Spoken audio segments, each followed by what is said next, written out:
Hi, my name is Ali, and I'm going to talk you through the registration process. So, at this point, you should have created your trip. We have another video to show all about that, but hopefully, that will be a very easy and quick process.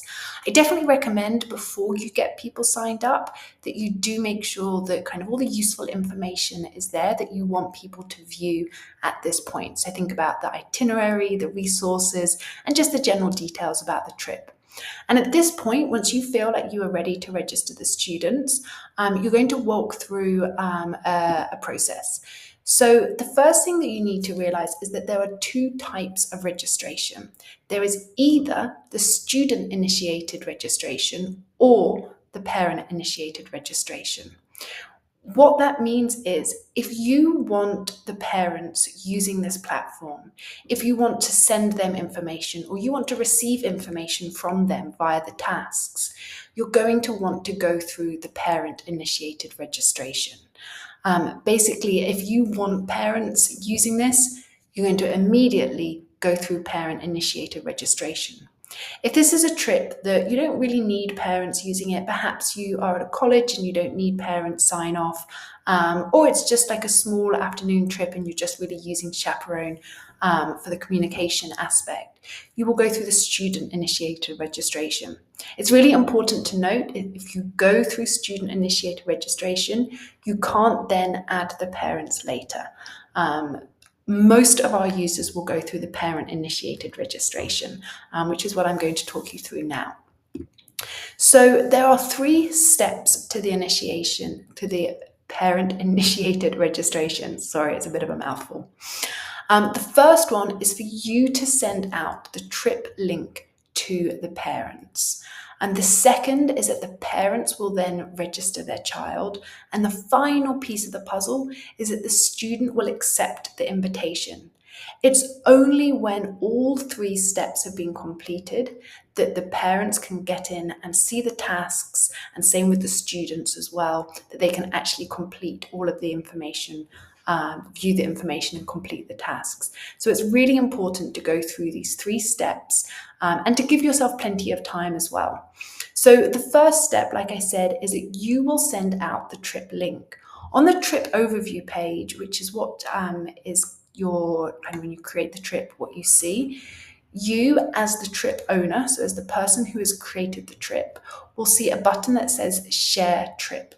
If you click on that, it will create a URL that you can then share with the parents for them to initiate registration.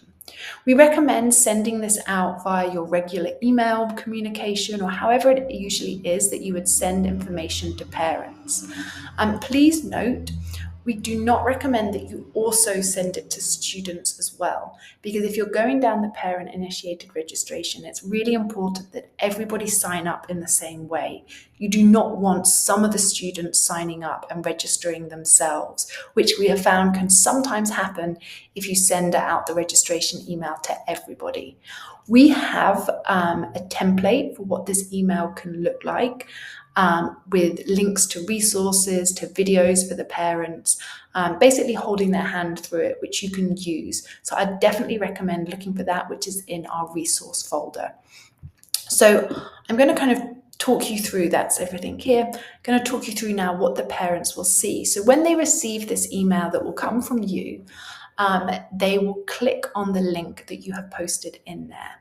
And at this point, it takes them to the trip overview page. Note that they cannot see the itinerary, they can't see the participants, they can't see the tasks, because right now they are not registered for the trip. The action they need to take is to click register for trip. At this point, if they're a first-time user to Chapperone, they're going to need to sign up, or they simply log in. If they sign up, it's exactly the same process that you will have gone through already, where they put their first name, last name, and confirm their account. Again, they will get a verification code as part of our security policy. If they don't get this straight away, then they need to check their junk. And now at this point, once they've done that, they're asked the question, who do you want to register for the trip? Because they're the parent, they will be clicking, I am the parent, my child. They click that, and that now takes them to kind of gather information about their child. They will fill in the boxes, their names, they will fill in the student's email. It's worth noting that if you want the students using their school email, which is often best policy, then you will state this in the email to the parents. Any issues, we can help with this to make any changes, but it's important just to specify which email that you want the parents to use. Then the parents put the student date of birth, they can put the emergency contact details, they can have as many emergency contacts as they like, and then at the bottom they can add in any dietary notes or anything else. And it's as simple as that. At this point, the parent clicks submit, and they have now successfully done the part that they need to do. Like I said, the final piece of the puzzle is for the students to accept the trip invitation. So once the parents have registered, the child will receive an email and it will say, "You have been registered for this trip, please accept invitation." Once they do that, if they already have a Chapperone account, they log in and it's done, or they create an account for the first time and then it's done. It's very, very straightforward. Note that as a parent, once you've registered one child, if you have multiple kids traveling on this trip, you can just go ahead and register additional participants as well. Any issues, it might be that the child is already registered. So if when they put the email address of the child in, it tells them like they are already registered, at this point, there's no action to be taken. Please note that there is only one family login per child. We can't accommodate both parents registering their kid. We just need one parent.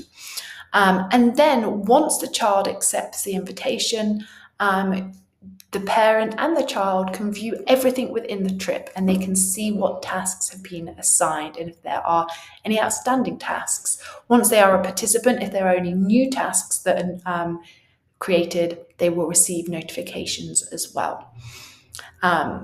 I think that probably covers it all. The few tips that I would suggest is this probably takes about a week, this process, because there's a little bit of backwards and forwards. I'd make sure to send out an email well in advance of kind of when you need people on the platform.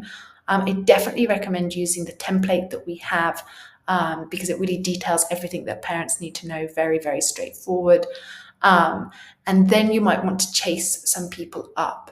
Once the parents are registered, you will see that this child is pending. If you go into the trip participants, you can also see if you can resend the invitation to the students as well, if necessary.